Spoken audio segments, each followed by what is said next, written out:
गगनशयनं पद्मनाभं सुरेशं विश्वाधारं गगनसदृशं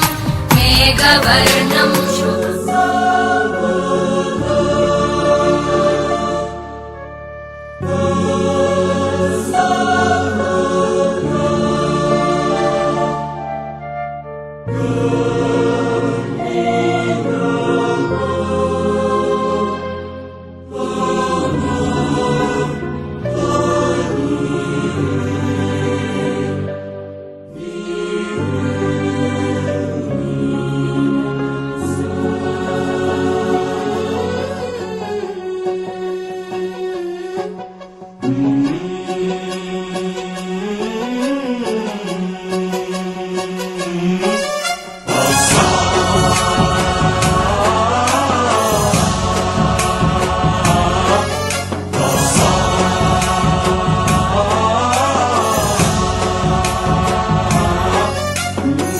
गणनायकाय गणदैवताय गणाध्यक्षाय धीमहि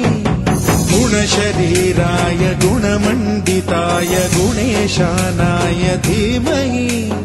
गुणातीताय गुणाधीशाय गुणप्रविष्टाय धीमहि एकदन्ताय वक्रतुण्डाय गौरीतनयाय धीमहि गजेशानाय भालचन्द्राय श्रीगणेशाय धीमहि एकदन्ताय वक्रतुण्डाय गौरीतनयाय धीमहि गजेशानाय भालचन्द्राय श्रीगणेशाय धीमहि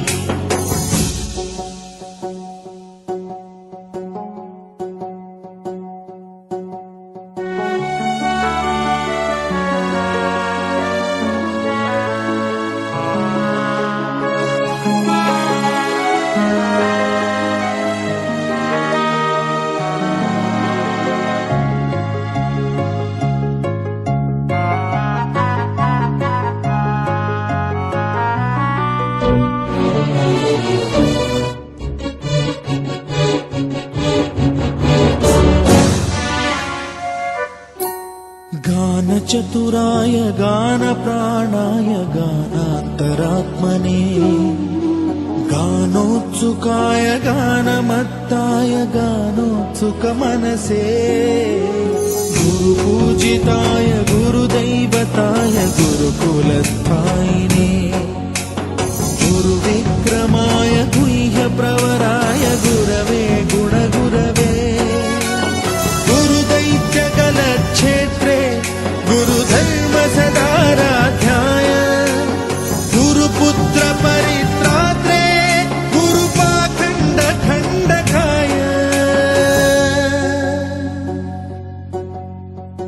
गीतसाराय गीततत्त्वाय गीतगोत्राय धीमहि गूढगुल्फाय गन्धमत्ताय गोजयप्रदाय धीमहि गुणातीताय गुणाधीशाय गुणप्रविष्टाय धीमहि एकदन्ताय वक्रतुण्डाय गौरीतनयाय धीमहि गजेशानाय भालचन्द्राय